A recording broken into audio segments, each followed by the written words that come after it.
I was not invited to my own son's wedding, but I walked in anyway, and the first thing I saw was a wall of white roses and 100 faces turning as if I had tracked grease across a new rug. The music hiccuped. The photographer lowered his camera. My boy, Ethan, blinked like a deer that had just understood the shape of the truck. I kept walking. My shoes squeaked on the marble. You could hear the squeak, I swear, like a mouse crying for help. You want the hook, so here it is. 1 month after my father died, and 2 weeks after my kids made it clear I was worth less than a coat check ticket, my daughter-in-law asked me for my apartment keys in front of everyone. I refused. She slapped me. 10 minutes later, after one phone call, a man walked through the doors and everyone in that hall started crying when they saw him.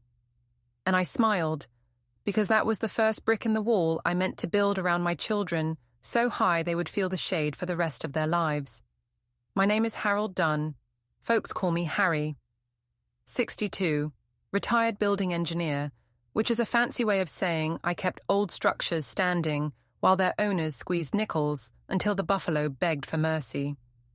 I grew up holding the flashlight for my father while he fixed boilers and patched roofs that would slice your hands if you slipped. He passed away last month.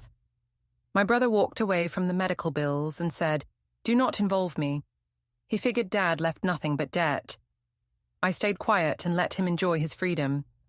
Then the lawyer called and told me the truth. Dad did not leave cash. He left something better and meaner. He left leverage. The day of the funeral, it rained like the sky had a leak I could not find. The gutters overflowed, the grass turned to a thin green sponge beneath our shoes, and every umbrella seemed to fold in on itself at the worst possible moment, like the weather had conspired with grief to make sure nothing worked the way it should.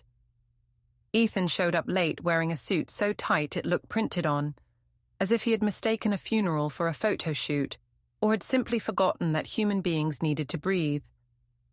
He kept tugging at the sleeves, trying to free his wrists, but the fabric clung to him like regret. My daughter, Lily, filmed herself in the mirror by the guest book, whispering to her phone about grief and inner strength and the healing power of rain. Her voice soft and almost reverent, as if the screen were more sacred than the casket 10 feet away. She practiced 3 takes before settling on the one where her eyes shined most convincingly. I watched her cut the video, trim out the parts where she blinked too long, put a black and white filter on it, and post it with a broken heart emoji and the caption, "Learning to let go." Hearts and comments bloomed beneath it before the service was even over. I should have felt angry then. I should have pulled the phone from her hand, reminded her that mourning was not content, but I felt tired instead. Too tired to correct her, too tired to teach lessons I wasn't sure I believed in anymore. After the burial, we stood under a crooked tent while the groundskeeper eyed us like we were over our limit on minutes, as if grief was something we rented by the hour. The wind pushed the canvas inward, and the tent ropes trembled like nerves. My brother announced he was moving to Florida next week and could not deal with the hospital forms. He said it like a man reporting the weather, a fact that required no apology. He put a hand on my shoulder like he was giving me a gift, like responsibility could be transferred with a pat. Lily hugged him, said he was doing what was best for his mental health, and then immediately asked if she could borrow my drill set for her new studio lights. I told her I would think about it, and she nodded, already half scrolling through notifications, her grief interrupted by a thumbs up from someone named Soul Birch. I had a keyring in my pocket that weighed like a secret. It pressed into my leg every time I shifted, a reminder that sorrow wasn't the only thing I had inherited. Dad's lawyer, a woman with tired eyes and a spine like welded rebar, had called me the night before. "Your father placed certain assets in a trust," she said. "They are not obvious. They are not cash. The transfer will be simple as long as you do not tell anyone until I file." She spoke in a tone that suggested trouble could be summoned just by naming it. I asked what kind of assets. She said, buildings. He bought into them over the years with sweat and small checks. And one of those buildings, Mr. Dunn, is the one where your son's firm rents the top floor. He didn't come to the funeral. Sent a bouquet with a typed card instead, a gesture clean and efficient, like an invoice for sympathy. I imagined his face if he learned the floor beneath his company, literally, the tile beneath his imported desk, was tied to the grandfather he barely visited. I imagined the crack that knowledge might put in his voice, the pause he would deny ever happened. I said nothing at the funeral.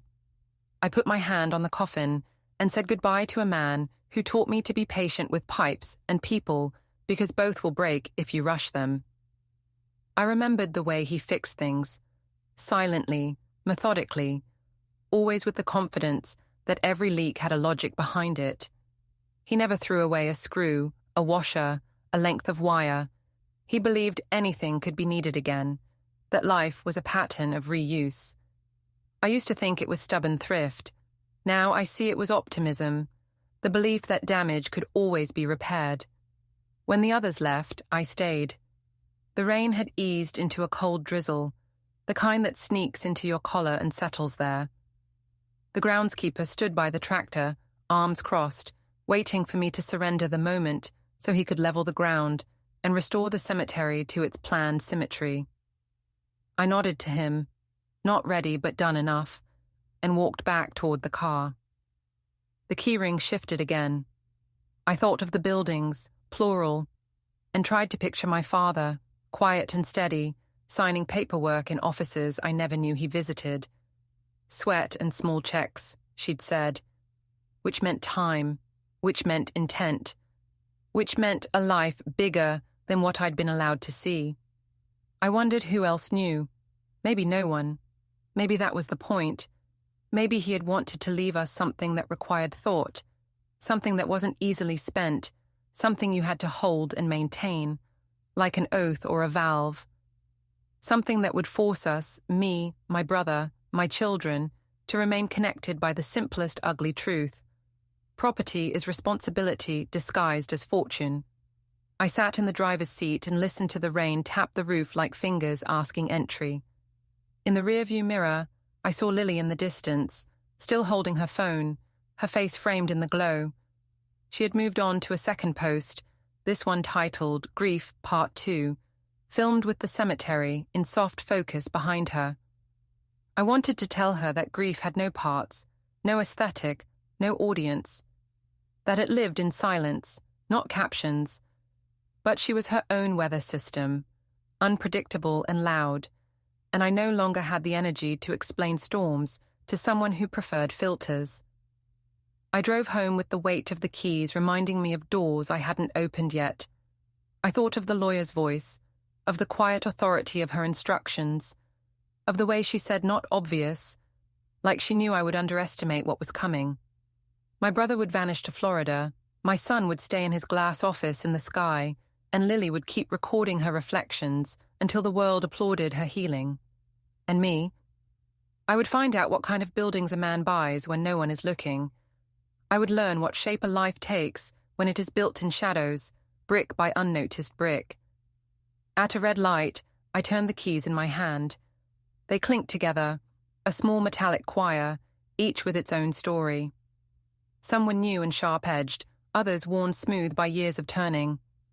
One of them, I realized, would open the door to my son's office building. Not just metaphorically, literally. I could walk in at night, stand in the lobby, feel the elevator hum. I could put my hand on the wall and know my father had helped hold it up. The light turned green. I didn't move. I stared through the windshield at the blurred streetlights, at the way the rain softened every edge until the world looked almost kind. I thought of my father again, the way he would stand at the sink after dinner, rinsing plates with slow circles like he was polishing time. He never rushed through anything.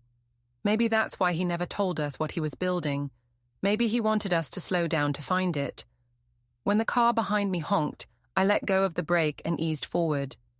The road ahead was slick, uncertain, reflective. It felt like driving across the surface of memory, everything liquid and unstable beneath the tires. But I kept going, listening to the sound of the keys. knowing that sooner or later I would have to choose a door, turn the lock, and walk inside. Not because I wanted to, because he left it for me to finish. Before we continue, hit the hype button, subscribe, and like the video to help the channel grow. Tell us which city you are from in the comments. We'd love to get to know our audience better. Lily hosted a memorial dinner in a rented hall with white tablecloths and votive candles. She put Dad's photo on a screen, a picture from when he was 45 and his hair still fought back. Halfway through the slideshow, she took the mic and started a speech about legacy. Then she pivoted to an announcement about her rebrand, which in her world is like an organ transplant. New name, new color palette, a line of wellness teas. She said she felt her grandfather's spirit encouraging her to step into a brighter future. The room, full of people who had just dabbed their eyes with napkins, stared at her like she had swapped the eulogy for a sales pitch. She didn't notice. Or maybe she did and decided the moment was hers to repurpose.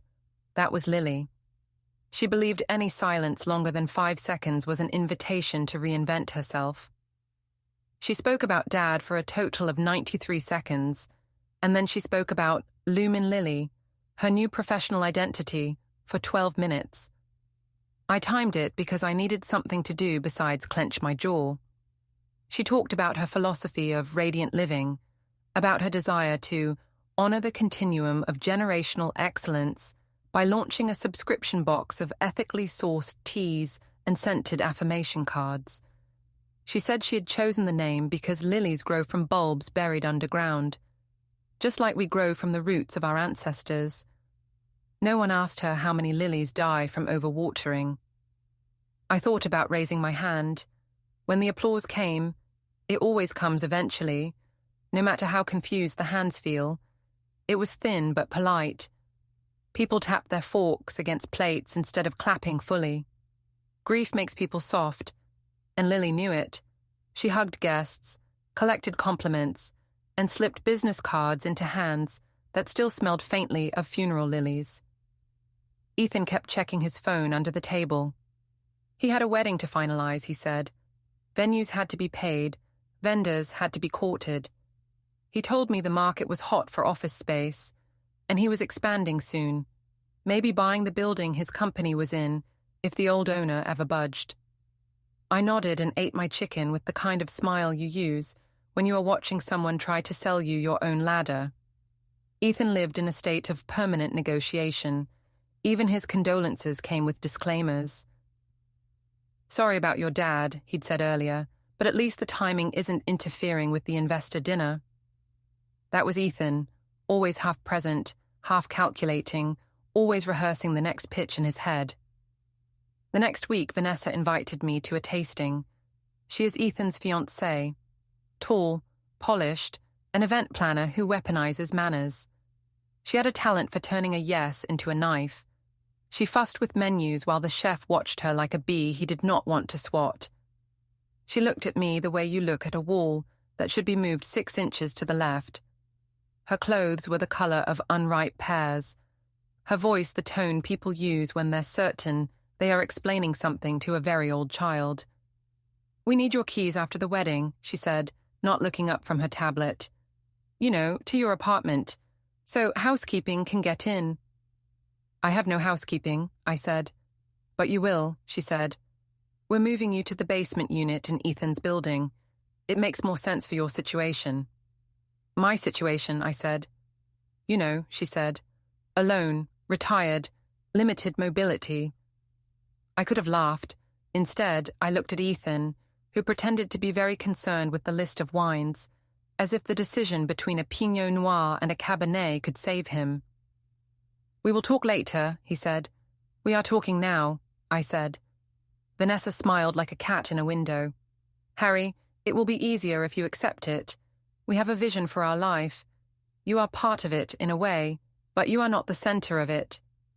Congratulations, I said, on your vision. We are thinking mid-ceremony, she said, turning to the chef. When the vows are done, we will have a key ceremony with my father, giving us the keys to his lake house, and Ethan's father giving us the keys to his apartment. The chef stopped writing. No, I said. She blinked. Excuse me? No key ceremony, I said. No keys at all. She looked at Ethan. He gave the smallest shrug I have ever seen. You could miss it. I did not. The shrug said, I don't want to fight about this. The shrug said, I already said yes to her, and I'm hoping you'll be quiet enough to make it go away. The shrug said, I'm sorry, but not enough to stop it. Vanessa set her tablet down with the kind of precision that makes a sound without volume, like a judge laying down a gavel made of glass. Let's not make this emotional, she said, which is what people always say when they are about to take something that belongs to you. What would you like it to be? I asked. Geometric? Agricultural? She inhaled slowly, the way people do when they want to store resentment like wine. We're offering you security, she said. Community. Convenience. You don't even have an elevator in your building. I don't need one. You will. No, I said again, because sometimes a word needs repetition to believe in itself. The chef looked like he wanted to slide into the soup pot and close the lid. He coughed, muttered something about truffle reductions, and backed away. Vanessa continued undeterred. You're living in a rent-controlled unit. Ethan can get you something better, nicer. We're trying to care for you. You're trying to organize me, I said, like furniture, like a chair that clashes with the new drapes. Harry, she said, and for the first time there was a crack in her voice, a faint note of impatience. You're not being reasonable. I buried my sister last month, I said. I watched my father's photo get used as a backdrop for a product launch. I am eating food I did not choose in a restaurant I cannot afford, listening to you describe a ceremony in which I am a prop. Reasonable has left the building. Ethan finally looked up, and for a moment, I thought I saw the boy he used to be, knees scabbed, hair uneven from a bad home haircut, wide-eyed and waiting for permission, but adulthood had sanded him smooth. He lowered his voice. We just want things to go smoothly. For whom? I asked. He didn't answer. Vanessa tapped the tablet again, a nail clicking like a metronome of inevitability. We're not forcing you, we're proposing. But the wedding is in 6 weeks. We need clarity. I wanted to tell her that clarity isn't hard to find.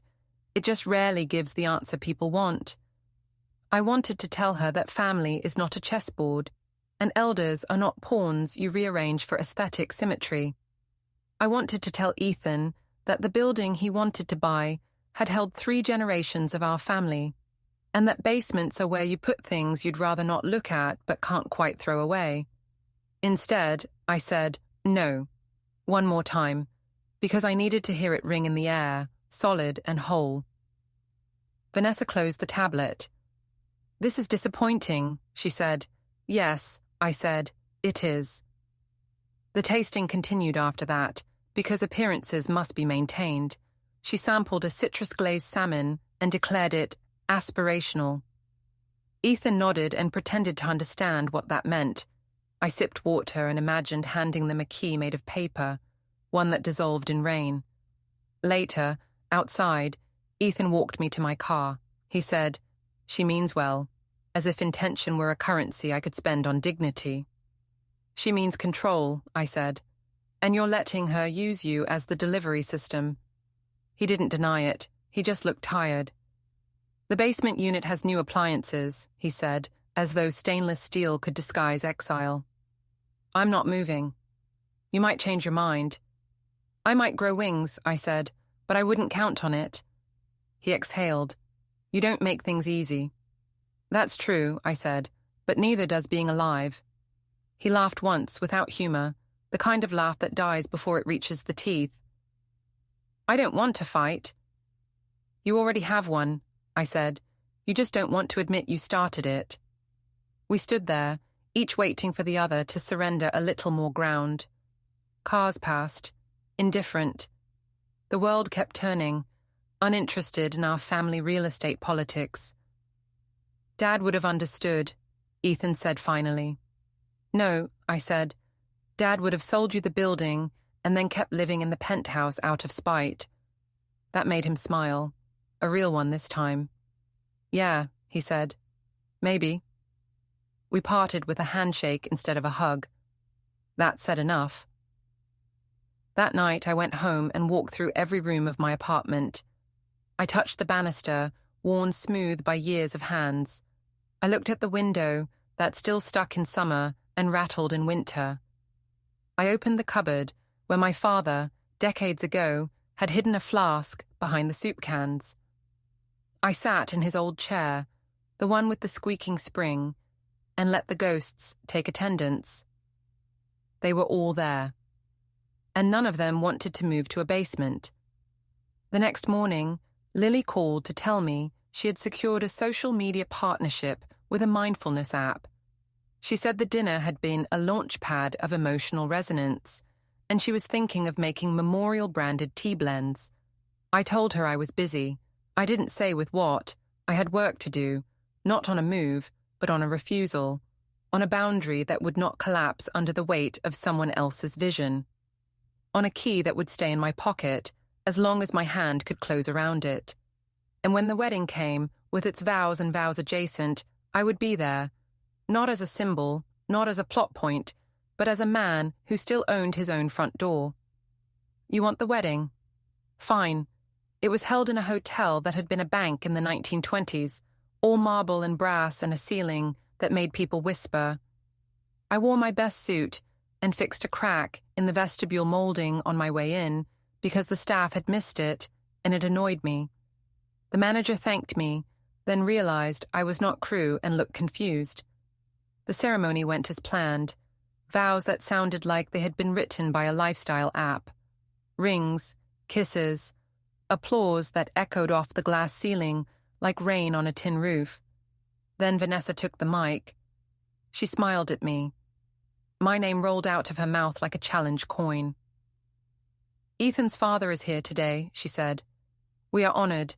As many of you know, he is between homes at the moment, but family is about sharing, so we want to invite him to gift us what he has, to symbolize trust.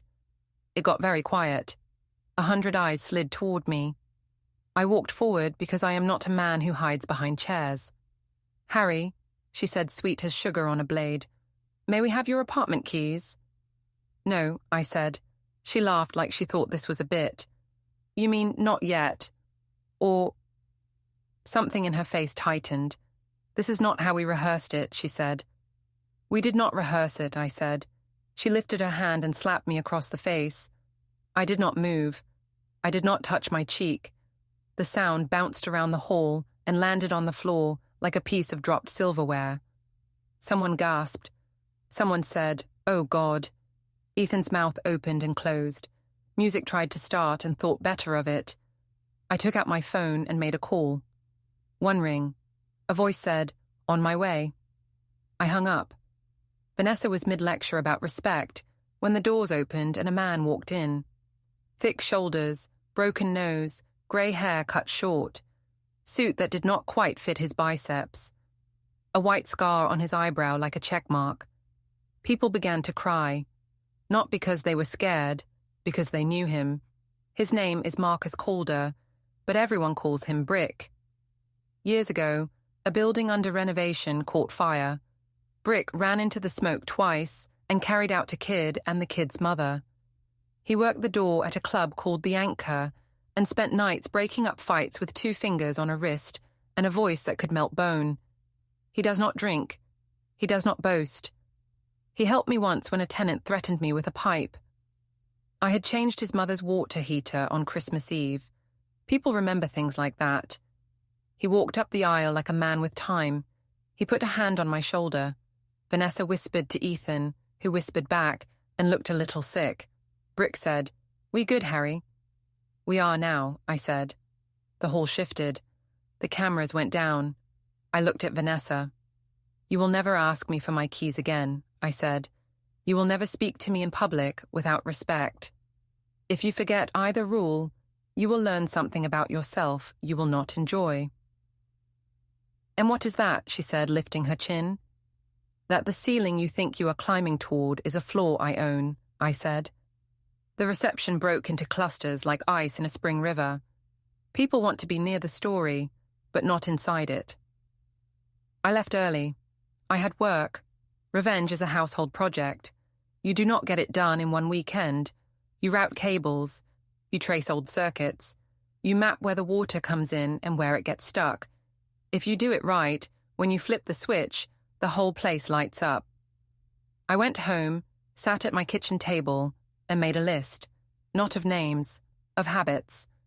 Ethan's need to be seen closing deals, Vanessa's hunger for status, Lily's compulsion to narrate her life like a movie, Jason, Lily's husband, and his addiction to attention disguised as discipline.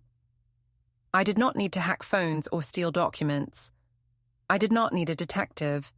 I needed to watch. People hide their sins inside their virtues. You let them. The next morning, I met with Dad's lawyer. We signed papers in a small room that smelled like lemon polish.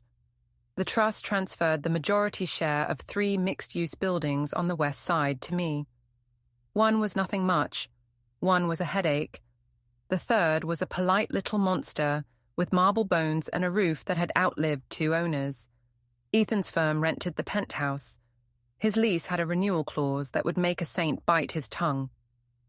"Will he think this is personal?" the lawyer asked. "It is not," I said. "It is arithmetic." "You could soften the terms," she said. "Some fathers would." "I am some fathers," I said. "Not this year." I did not strike first. I let my kids strike themselves. It took 2 weeks. Jason hosted a live event in a downtown gym. He would stream a challenge, push his app, sell merch. He had a temper like a hair trigger, but he had charm. He liked to slap backs hard enough to prove he was real. Brick came with me, sat in the back in a folding chair. He looks like security even when he does not mean to. People behave when someone like him is in the room. I walk the perimeter like I used to in buildings, eyes on vents and exits and fire extinguishers and loose cables. I noticed the sprinkler heads. I noticed how the smoke machine they rented had been set on a crate directly under a detector, and how Jason's crew had taped a balloon to the detector to, as one kid said, trick it. The tape was already pulling away. "This is not my problem," I said to Brick. "It is if somebody panics," he said. He was right. I stepped to the manager. I told him the balloon trick could set off the alarm. He rolled his eyes. I said, "If the alarm goes off, your insurance will have questions about the balloon." He walked away. I did not move. Brick did not move. The manager came back with a ladder. Jason started his talk. He asked people what they were doing with their lives, and if they wanted to look in the mirror and see a warrior. I am not mocking him. Everyone needs a sermon that works for them. But the balloon trick kept nagging at me. I thought about the videos that would go up, the sound bites that would become his brand, and how careful he would be to show himself as a leader in chaos. I waited until he had the room. Then I pointed at the manager. The manager pointed at the ladder. Jason kept talking. The balloon flickered. The smoke machine burped. The alarm did not go off. It would have. But not today. I am not a vandal. I am not a man who wants headlines that say senior causes panic at fitness event. I am a father who wanted his son-in-law's face to be a little less shiny when he looked in the mirror that night. After the show, Jason came swaggering over. "Hey, old man," he said, "I hear you made a fuss about a balloon." "I made a fuss about you not burning down your brand," I said. "You think I do not know what I'm doing? I think you cannot tell the difference between showmanship and safety." "You want to say that on camera," he said, lifting his phone like a pistol. "Sure," I said. "Turn it on." He blinked.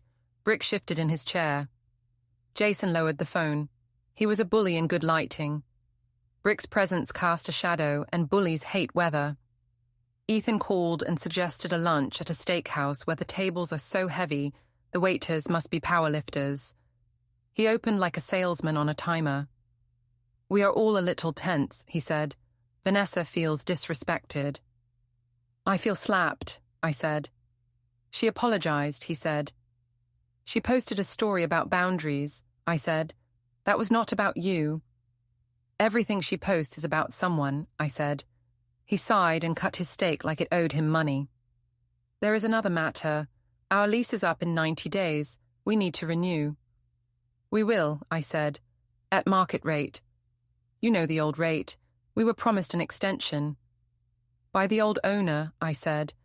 I am the new one. I am honoring the lease, not the whispers. We are family, he said. You cannot gouge me. I am not gouging, I said. I am charging what you charge your clients. You believe in market value. Show me. His jaw twitched. You are doing this because of the wedding. I am doing this because you treat me like an obligation with shoes. He leaned back, spread his arms, then realized how it looked, and pulled them in like he had been caught shoplifting his own gestures. You will regret this, he said. I regret a lot of things, I said. Not this.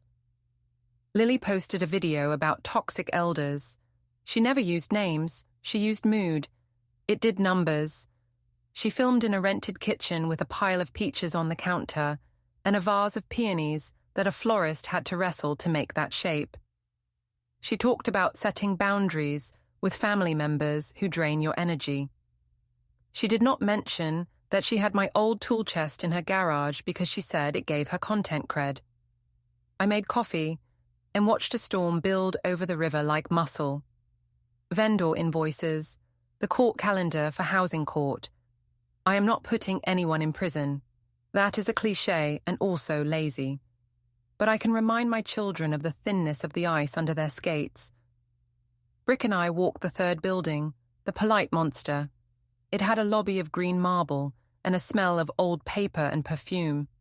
The elevator shuddered between floors like a man waking up from a bad dream. We rode to the top and stepped into the offices my son had decorated like a magazine spread.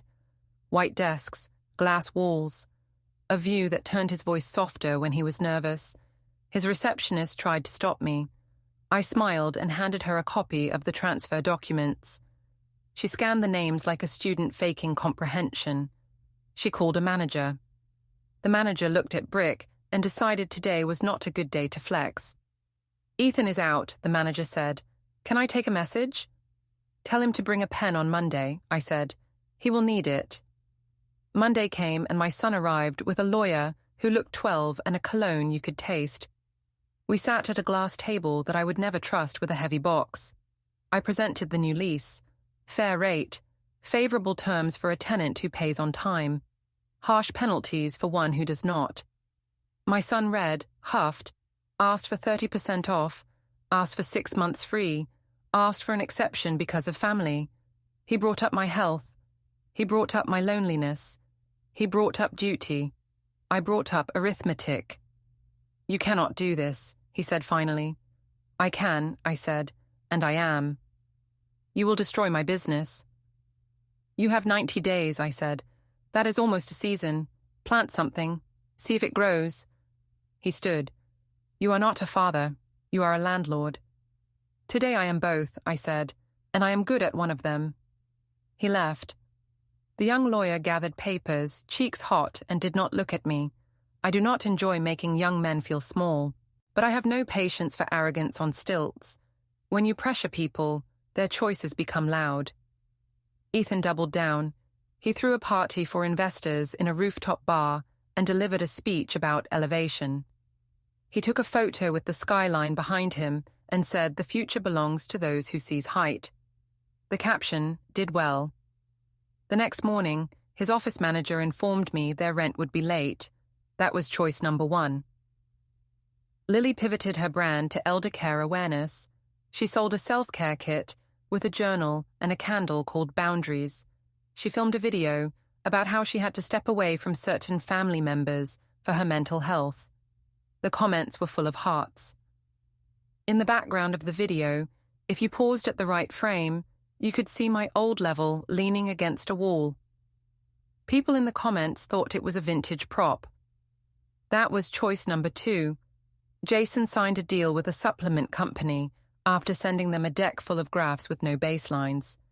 He announced a city run with his followers. I marked the date. I do not use social media much, but I can read a calendar. Brick and I met in a diner that still served pie like it owed you an apology.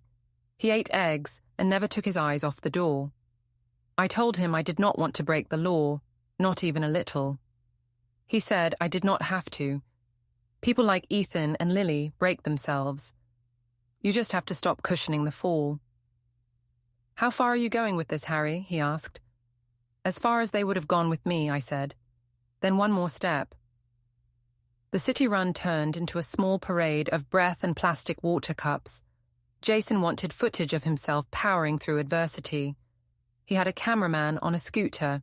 He had a plan to finish strong and greet a group of app users at the finish line for hugs and a coupon code. I do not trip people. I do not sabotage gear. I do not mess with brakes. That is movie stuff. I stood at a corner 20 yards from the finish and watched Jason blow through a yellow light with his scooter guy. A cab driver braked too hard and honked. Jason turned, lost stride, and veered into a group of bystanders. No one went down, but he swore without sound, like he knew the cameras were on him. He crossed the line, red-faced and furious. The video looked chaotic. The brand did not love it. He confronted me after, chest out, hands loose. You stalking me now? He said. I live here, I said. So do you. It is a small city if your ego is big. You are messing with my events. No, I said. You are messing with your events. I am watching. He took a step closer. Brick stepped between us without touching anyone. Jason stopped. Then he smiled with no humor at all. It is not over, he said. It is not anything, I said. Yet. He replied with a paragraph about respect. He copied Vanessa and his lawyer. Vanessa replied with a calendar invite for a meeting at the hotel bar where she had slapped me. She does not understand how memories work. They are not rooms you can redecorate and call new. We met. She wore a white suit and smelled like steel. She offered me a drink. I asked for water. She smiled like she owned it. You will ruin Ethan, she said, voice soft like the belly of a snake. Ethan is doing that work beautifully without me, I said. You think people will side with you? I do not need sides, I said.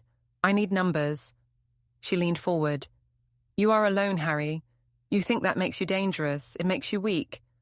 Men like you die in apartments that smell like cabbage. I wanted to laugh. My apartment smelled like coffee and old wood. I did not laugh. I looked at her and saw the shape of her plan. Take my keys. Move me into a small unit somewhere where favors are owed to her friends. Park me like a car. Come by once a month to be seen caring. Record a video about gratitude. You will not get my keys, I said. Then I will get your son, she said. You already have him, I said. Good luck. The first late fee hit.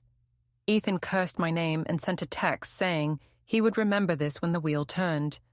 I told him the wheel is not a carnival ride run by God. It is math. Lily filmed a kitchen crying video. She stood by the sink and cried without wrecking her makeup. She said she had tried to reconcile with a family member who refused to change. She said she would no longer be attending Thanksgiving with toxic energy. She tagged no one. Hundreds of comments told her she was brave. I turned off my phone and walked to the river and stood on the bridge where the city looks like a painting of itself. I do not cry much. I did not then, but I felt the shape of it behind my ribs. That night my doorbell rang. I looked through the peephole and saw a woman in her 50s with a folder. She was from the bank. She was polite.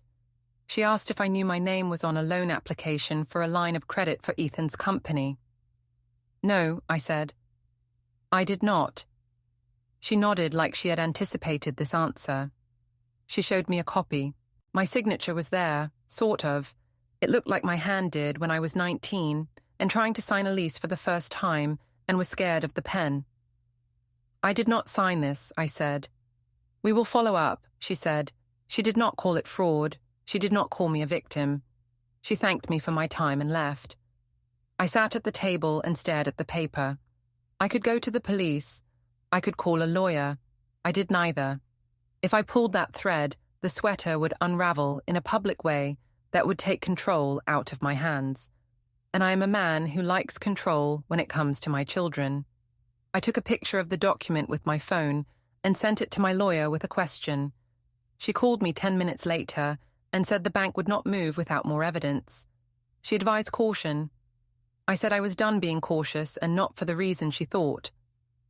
I invited Ethan to meet at Dad's old workshop, a garage tucked behind a row of brick houses. He came in a suit like armor. I wore jeans and the jacket I fixed roofs in. The smell of oil and sawdust made me feel like I had a friend in the room. "Why here?" he said. "Because you forgot it existed," I said. He looked around at the pegboard and the neatly labeled jars of screws. He touched nothing. "You used my name on a loan," I said. He swallowed. "That was a clerical mistake." "It was a crime," I said. "Do not say that word," he said. "You will make it real." "It is real. I am not going to the police. I am not going to sue you. I am going to control your next 90 days. Then we are done." "You cannot control me," he said, smiling like a shark sees dentist tools. "I can control a building," I said, "and your reputation, and a story. Those are enough." He laughed. "You think you can cancel me?" "I think you can cancel yourself," I said. "I will help." He left with his shoulders back and his eyes a little wet. He is not a bad man. He is a weak one with a wife who whispers about softness like it is disease. Weak men do surprising things when they think it will make them strong. 2 weeks to go. I included the phrase, "Time is of the essence because it is, and because it looks good on paper." Vanessa organized a gala for a charity that gave scholarships to pretty kids who already had good teeth. She placed herself at the center of every photo. The mayor came for 10 minutes and left with a check and a smile. She gave a speech about building a future on generosity.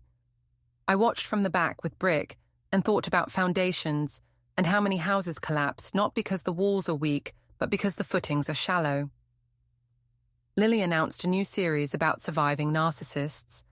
She used a stock photo of a man from the 1960s scowling at a roast. She sold a course. I downloaded the syllabus and read words like boundary and inner child until they lost their edges. I do not doubt that some people need those tools. I doubt my daughter's interest in anything that does not contain a mirror. Jason posted a video of himself sparring at a gym. He moved like a man who had taught himself to punch from watching movies. He bounced too much. He made noise. He tagged a rival trainer and started a war that got him attention for a week. He thrives on heat. He does not know what to do with light. 1 week to go. Ethan asked for a private meeting at his office. I arrived to find Vanessa at the table with him, arms crossed. "We want to negotiate as a family," she said. "We did that at the wedding," I said. Ethan slid a paper across the table. It was a counteroffer that would have made sense if the market were 30 years ago. "No," I said. He reddened. "You will ruin me." "You keep using that word," I said. "I am not ruining you. I am removing the cushion you think is a bed." Vanessa stood. "We will move," she said. "You should," I said. "New views make new men." She smiled like a nail. "You will regret this." "I do not regret a thing," I said, "except raising children who think love is a one-way street with valet parking." She inhaled sharply. Ethan stared at the window like he could jump into the skyline and be saved by glass. "You have 4 days," I said, and left. 2 days to go. A rumor hit the local business paper that the building was under new management with a strict policy on late payments. I did not plant it. The reporter called and I did not answer. I have learned you can change the world by leaving a message on hold. Lily's husband sent me a text by mistake. It was a selfie of him with a woman who was not my daughter. They were in a room I recognized as a hotel near the river, with wallpaper that looked like trees from a dream. He followed up with a sorry wrong number. I did not answer. I saved the photo in a folder called Gravity. That night, I could not sleep. I walked to the workshop and sat on Dad's stool and talked to the air. "I know you like them," I said. I did too. They were small then. They listened to stories about nails and knots. They liked the way things smelled when they were new. Then they grew up and learned to pose. I am not mad you left me this mess. I am grateful. You knew I needed something to do with my anger. You gave me the right tools. I wore a tie because details matter. Ethan walked in late without Vanessa. He looked older and younger at the same time, like a boy who had stayed up too late wearing his father's face. Fine, he said. We will sign. I slid the papers over. He picked up the pen. He paused. He put the pen down. What? I said. I cannot give you what you want. I want rent, I said, and respect. I can pay you or respect you, not both. I leaned back. Then do not sign. Move. I will have a new tenant by fall. Do not worry about me. He put his hands over his eyes. You do not understand what she will do to me. I understand what you already let her do, I said. He stood, knocked his chair into the glass wall, and the sound made everyone in the office flinch. Then he walked out. I took a breath. I felt nothing like triumph. I felt like a man watching a bridge he built himself sink into mud. The eviction would be legal and boring and terrible. I did not want it to be my legacy. So I offered Ethan a last option. He would host a public event in the lobby to promote a charity.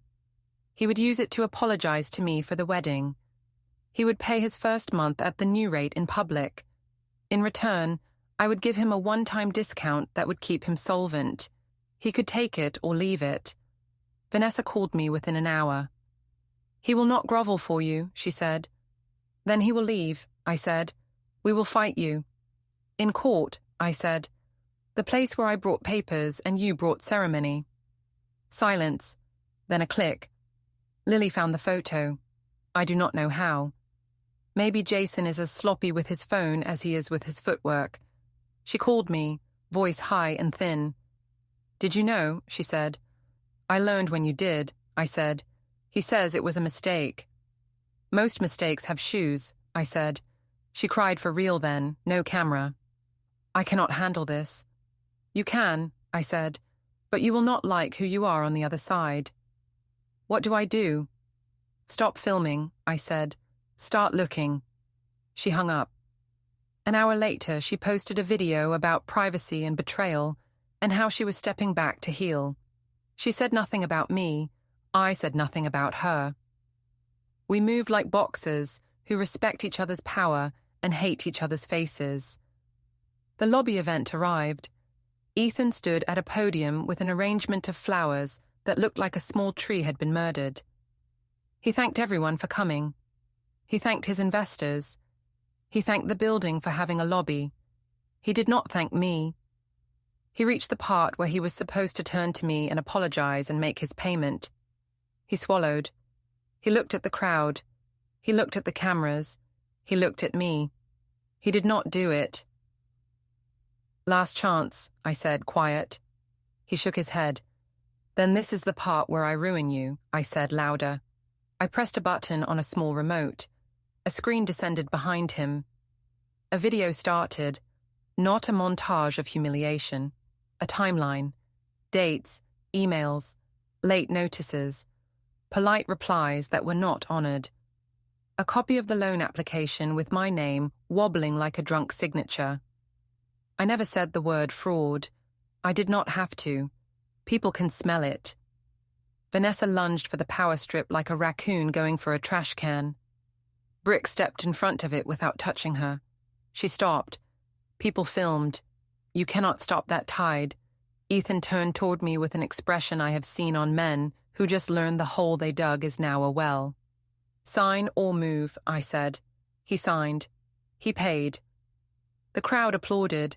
They applauded the drama, not the math. I do not care. The check cleared. The lease was binding. The respect was not granted but taken. After the event, Vanessa hissed at me in the hall. You are a monster, she said. I am the mirror, I said. You will die alone. I am alone now, I said, and I am fine. She lifted her hand like she might slap me again. She looked past my shoulder and saw brick. She let her hand fall. Lily texted me a heart. Then she deleted it. Jason posted a video from a new hotel with a different view and a caption about leveling up after betrayal. He wore sunglasses indoors. He will be fine. Men like him always find a gym that needs noise. You want action. There was action, not the kind that leaves bodies, the kind that leaves marks you cannot show a doctor. A week later, I drove to pick up parts for the old elevator that needed love. A black SUV pulled behind me and rode my bumper like it was pushing me through the light. I turned. It turned. I accelerated. It accelerated. Brick was in the passenger seat, calm as a lake. He said, "We are being followed." I said, "I noticed." I did not brake check. That is not a move for my age or my car. I turned into the parking deck of the old bank-turned hotel, the place with the marble and the ghosts of cash. The lanes are tight there. I know every corner. The SUV tried to cut me off. I slipped between two pillars and parked in a spot that barely fits a sedan. The SUV could not follow. I got out and walked to the exit. The driver pulled up at the ramp and stared. Jason sat behind the wheel with a smile that did not reach his eyes. "You playing games now, old man?" he said. "I am shopping," I said. He revved like a teenager. Brick stepped into the light. Jason's rev died. He backed down the ramp very carefully and left. I picked up my parts. Lily confronted me in the parking lot of a grocery store. She came fast, eyes rimmed red, hair in a knot that looked like a promise to love no one. "You humiliated my brother," she said. "He needed it," I said. "You think you are a hero. You are a bully." "I am a father who stopped being your wallet." "You do not get to talk to me like that," she said, and pushed my chest with both hands. Brick moved. I shook my head. I caught her wrists like I was catching a falling shelf. "Do not put your hands on me," I said. "Ever." She pulled away and I let her. She stood shaking, breathing like a runner at the edge of puke. Then she spat at my shoes. "Not a lot. Enough." "You raised me to be strong," she said. "I raised you to be decent," I said. "You chose strong." She swung once, a slap that hit my shoulder. Brick stepped between us, gentle as a tree growing. She stepped back and looked at him and finally looked ashamed. "I hate you," she said. "I know," I said. "It is not permanent. I will ruin you online." "I am not online," I said. "Not where it matters." She left. I stood there and felt my age like a coat that fit too well. People talk. They always have. They just used to do it over fences, and now they do it under photos. The story of the lobby event grew a tail and then wings. Investors asked questions. Vendors recalculated. Ethan worked late and slept less, and came to the office with the look of a man watching his ship take on water one dip at a time. He cut staff and pretended it was strategic. He wore a good suit and a bad tie. He stopped smiling with his eyes. Vanessa planned a party to reclaim the narrative. She invited the mayor again. He did not come this time. She invited the local news. They came. She put on a white dress and a small tiara like a joke about crowns. I did not attend. Sometimes the cruelest thing you can do is fail to witness. The run-up to the final act began with a phone call after midnight. "Ethan," voice thin. "She is leaving," he said. "Let her," I said. "We have a wedding deposit due for a client and no cash." "Sell a watch," I said. "Dad," he said, and the word did what it always does. It opened a door I thought I had locked. "Come by in the morning," I said. "Bring your books. Not the ones you show investors. The ones you hide." He came. He brought a shoebox with receipts and a notebook with numbers like a confession. I went through them with a pen and quiet patience. There it was. The whole. Not just late rent. Not just the check he should not have written with my name. A pattern. He had been floating payments like a man running across a frozen pond, jumping from spot to spot and praying the ice did not crack. "How do I fix it?" he said. "You stop running," I said. "You stand on solid ground and you take the cold." "That is it." "That is it," I said. "And before you ask, I am not writing you a check." He nodded and looked grateful anyway. It is a weird thing, how a no can feel like a blanket if it is the right no. We needed a place to end where it began. The hotel that used to be a bank. Vanessa insisted on hosting an anniversary party there to prove no one could shame her out of a venue. She sent me an invitation with an RSVP line that said attendance mandatory for family. I laughed. Brick laughed louder. I went, not to honor her, to finish my work. I wore a suit that belonged to a younger man and a face that belonged to a very old one. The lobby smelled like polish and lilies. The band played songs that think they are fancy. Vanessa took the mic. She thanked sponsors and friends. She said family is everything. She said a house divided cannot stand. She said forgiveness is the key to moving forward. She looked at me when she said key, like she thought she had invented subtlety. Then she tried a trick. She called for me to join her. She said she wanted to mend fences in public. She held out a small box tied with a ribbon. The cameras leaned in. She said, "Harry, give us your keys and let us show you what home can mean." I looked at the box. I looked at my son, who looked at the floor. I looked at Lily, who looked at her phone. I took the mic. "No," I said, "I do not give away keys. I keep them. That is what a man does when he owns something." The crowd murmured. Vanessa smiled too brightly, a host whose guest refused the toast.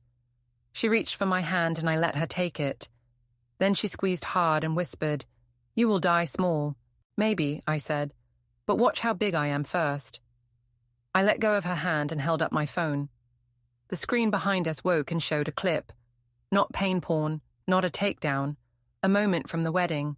The slap. Not because I needed pity, because the room needed context. People gasped. Vanessa froze, then turned to steam. She glared at the band leader, at the tech, at the air. "Enough," she said. "Turn that off." "It stays on," I said. "For a minute. Then I am done." The image faded to a still of the lobby event. The check, the signature, the timestamp. Then it cut to black. "This is not about shaming a woman," I said into the mic. "It is about a promise. You wanted to show the world how generous you are with other people's things. I am here to remind you that ownership has a sound. It is the sound of a door closing when you decide who gets to walk through it." I nodded to the back. A man in a suit stepped forward. I did not know him. He was from the brokerage that had been courting Ethan after they saw him wobble. He took the mic. He announced that the penthouse space would be available in 6 months to new tenants because the current tenant had elected to relocate. He smiled at me. I had not orchestrated that, not exactly. I had set the stage. The players entered. That is all. Vanessa spun to Ethan. "What did you do?" she said. "I moved us," he said, "without asking me." "With a pen," he said. She slapped him. Full palm. Hard. The sound echoed. Someone said, "Wow." Someone laughed, then stopped. I did not smile. I felt the ache of symmetry in my cheek, like a ghost. Jason arrived late, smelling like a bar and cologne and the mistake he had made. Lily saw the woman behind him, the one who lingered at the door with hair like a promise. Lily threw a glass at the floor. It shattered. Everyone jumped. The woman fled. Jason followed and came back alone, limp with bravado. "You are all insane," he said, loud to the room. "This is why I do not do family events." "No," Lily said, "this is why I do not do you." She ripped off her ring and dropped it in his glass. It chimed. People clapped by instinct and then looked embarrassed. "You want heat. Here is heat." The security got involved when Jason accused me of setting him up. He came at me fast. Brick stepped in and took him by the arm the way you take a kid by the elbow when he runs into traffic. Jason tried to pull away. Brick did not tighten. He did not need to. He has a way of suggesting gravity. Jason swung. Brick moved his head and Jason's fist met air. Brick placed a hand on his chest and walked him backwards until Jason hit a marble pillar with a sound like a book closing. "Enough," Brick said. Jason cursed. He threw a knee. Brick blocked it with his thigh and shook his head, disappointed. Security swarmed in, 4 men who knew how to hold without hurting. Jason screamed about lawyers. He would sue the hotel, the band, the air. I turned. Ethan stood by the podium, hands shaking. Vanessa was crying without tears, a talent she had. Lily had gone full statue, a Greek tragedy with better hair. The guests stood in clumps, unsure if they should film or help. "Attention," I said into the mic. "This is the part where I leave." "You cannot," Vanessa said, moving toward me with claws in her voice. "I can," I said, "but before I do, a note for my children." I looked at Ethan and Lily. They tried to meet my eyes, could not. "When your grandfather died," I said, "I thought I would be the man who keeps things running while you live your bright lives. That would have been fine. Then you made me into a wall you kick when you cannot find a door. I decided to be a door, one that closes, behind you." "Is this revenge?" Ethan said, voice small. "It is a correction," I said. "If you learn from it, that is your victory. If you do not, that is still my victory, because I am done." I put down the mic. Brick fell in beside me. We walked through the lobby that had been a bank and a stage and a battlefield. At the door, I stopped. The band was playing again, a song about love because bands do not know how to read rooms. I turned back and saw Vanessa at the center of a circle of people who would never forget tonight. She was still talking. She would always be talking. Jason was outside on the sidewalk arguing with a cop about noise. Lily was on her knees picking up a single earring that had popped loose, as if by fixing that she could fix anything. I stepped out into the night. You think that is the end? It is not. Endings require one more turn of the screw. I went home. I made tea. I stood at the window and watched the street do what streets do. I sat. I waited. At 2 a.m., my phone buzzed. A message from a number I did not know. A video. I tapped it. It was Vanessa in her car, lit by the glow of the dashboard, talking to someone off camera. She was crying the way actors cry in the last 10 minutes, but the tears were real. She said things I will not repeat because they are not mine. She said she was tired of building ladders for men who cannot climb. She said Ethan was a boy, Jason was a dog, Lily was a mirror, and I was a ghost. Then she laughed in a way that made me worried for the steering wheel. She said she was leaving town in the morning. She said she had taken money from the event to pay a debt. She said if anyone asked, she would say it was a tip. It is a strange thing, watching a person confess to the night. I did not send the video to the police. I did not send it to Ethan. I saved it, not to use, to remember where Mercy lives. At 3 a.m., a car pulled up outside. Ethan. He looked up at my windows the way a man looks up at a lighthouse in a storm and wonders if it is for him or for someone worth saving. He did not buzz. He drove away. At 7 a.m., I went to the workshop and put on the coffee. Brick arrived without knocking. He sat and we drank in silence. He does not ask for updates. He reads rooms and faces and the absence of noise. "You done?" he asked. "Almost," I said. The last act needed a stage. I chose the old hall from the wedding because ghosts deserve an audience. I rented it for a property auction of surplus fixtures and furniture from the buildings. Old desks, lamps, a piece of stained glass. I invited tenants and neighbors. I invited my children. I did not invite Vanessa. She left town, as promised. Good luck to the debt. The room filled with the small hum of people who liked the smell of wood and the idea of a bargain. I took the mic. I made jokes about how my father used to say a chair is just a floor you carry. People laughed the way people do when they want to like a man. I opened the bidding. Halfway through, I paused. I said I had a special lot. I nodded. 2 men wheeled out a glass case. Inside, sitting on a velvet cloth, was a set of keys. Big, old, iron things from a different century. The tag said symbolic. The crowd murmured and smiled. It was a good bit. These keys, I said, open nothing and everything. They open the part of your brain that makes you think you are owed. They open the part of your heart that confuses love with access. Who will bid? A hand went up. Lily. She lifted her chin like a queen under siege. $1, she said. 1,000, Ethan said, surprising himself. People laughed, then looked at me to see if they were allowed. Sold, I said, and put down the gavel. The point had been made. No one owns what matters. You learn to carry your own floor. I closed the auction. People clapped. They shook my hand. They said nice words that will fade like chalk on a wet sidewalk. I stepped off the stage. Lily came to me with eyes that had not forgiven, but had stopped bleeding. Are you going to post that video of the wedding forever? She said. It is gone, I said. I used it once. That is enough. You are cruel, she said. I am thorough, I said. She nodded. That is worse.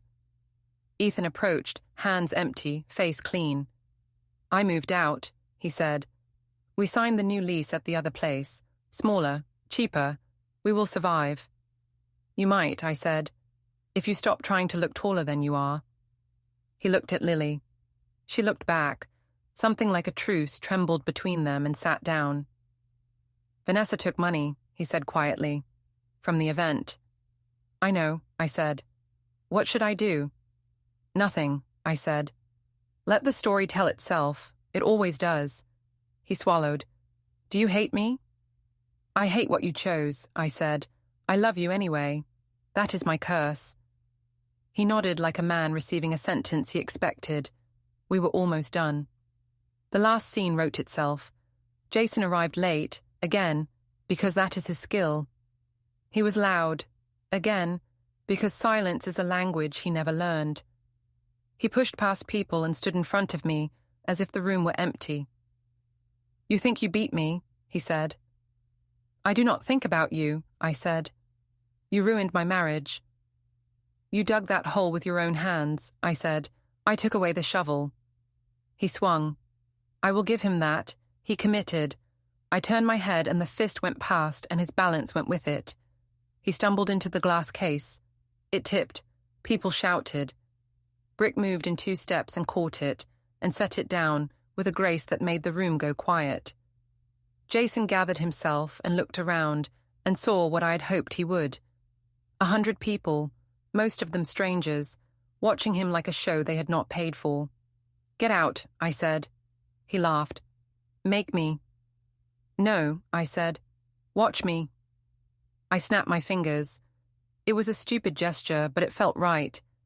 The man who handles the doors at the hall appeared like magic, which is really just timing. He spoke quietly to Jason. Jason sneered. The man did not step back. Brick joined him. Jason looked at the two of them and made the first smart decision of his day. He left. I took the mic one last time. The room waited. You could feel it. The breath held. The need for a line that would let them go home satisfied. I do not like speeches. I like outcomes. But endings matter. I am not here to teach anyone a lesson, I said. I am here to put an end to a story that went on too long. My father taught me to fix what I could and leave the rest. I fixed what I could. The rest is yours. I put down the mic. People clapped. Then the doors at the back opened and a man walked in. He wore a suit and a face I recognized from a decade ago. A city inspector who had tried to shut down one of my buildings because the previous owner had paid him to write a report that would force a sale. He had lost his job. I had testified without joy. He had disappeared. He walked right up to me now and extended his hand. I looked at it. Then I took it. I owed you an apology, he said. You were right, about the report, about the building. I have been sober 5 years. I work in a different department now. I saw the notice for this auction and thought I would try. Congratulations, I said. He looked at the room, at Ethan, at Lily, at the crowd that had come to see a man win or lose and got something messier. Funny thing about doors, he said. They close. They open too. He walked away. No one knew who he was.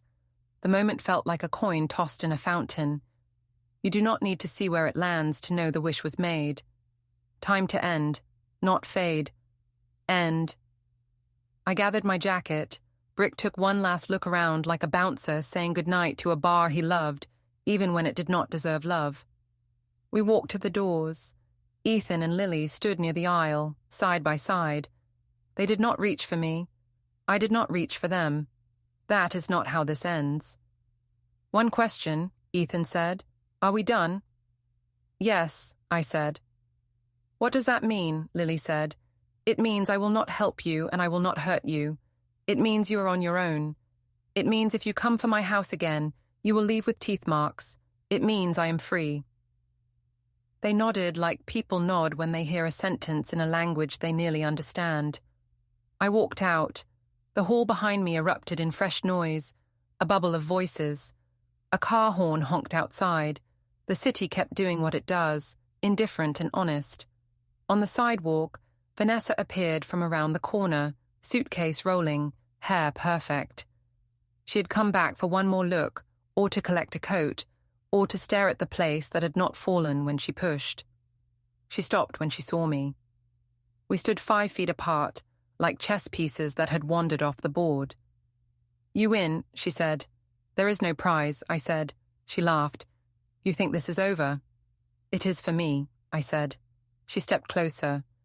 "If you had given me those keys, I might have been kind." "You were never kind," I said. "You were tidy." She lifted her hand like she might wave or slap. She did neither. She looked past me into the hall and saw Ethan and Lily standing together, shaky but upright. Something moved in her face, not pity, not love, calculation misfiring. "Goodbye, Harry," she said. "Goodbye," I said. She turned and walked away into a city that will feed her exactly what she orders and send the bill to whatever name she uses next. Brick looked at me. "You finished?" he said. "I am," I said. We crossed the street. A van rolled too close and I raised my hand, and the driver waved sorry. The light changed. A siren sounded somewhere else, for someone else. I breathed. It felt like the first clean breath in months. "Coffee," Brick said. "Always," I said. We reached the corner. My phone buzzed. A message from an unknown number. A photo. The lobby from years ago, same hall, different flowers. My father standing with a wrench in his hand, grinning like he had just fixed something no one else had noticed was broken. The caption said, "From someone who remembers." I stopped. I looked at it. I laughed once. I put the phone in my pocket. Brick raised an eyebrow. "Ghosts," I said. "You do not believe in those," he said. "I do," I said, "the kind that smell like oil and coffee." We stepped into the crosswalk. The light was ours. A car at the curb revved like it might jump the line. It did not. Not today. On the far sidewalk, a group of young men came jogging by in matching shirts that said, "Finish strong." Jason was not among them. I watched them go and hoped they learned how to breathe before they learned how to pose. We reached the diner. The woman behind the counter poured without asking. The coffee was too hot and perfect. "You going to miss the fight?" Brick said. "The fight does not miss me," I said. "It finds new houses." He nodded. We drank. The window filled with morning. Somewhere behind us, the hall emptied, and the story settled into the bones of the building like a secret that is not a secret at all. Just something people forget until the next family decides love is a thing you can hang on a wall and call art. I finished my cup. I put money on the counter. I stood and my knees behaved, which is all a man can ask some days. "Ready?" Brick said. "Ready," I said. We walked out into a day that looked like it had been scrubbed with a clean rag. My children were still my children. They would find a way, or they would not. That was no longer my work. I had done my part. I had built the wall and closed the door and told the truth in a voice that did not shake. At my son's wedding, they asked me for my keys. I refused. I got slapped. I made a call. A man walked in and 100 people cried. That is where it started. This is where it ends. I put my keys back in my pocket. I felt their weight. I smiled.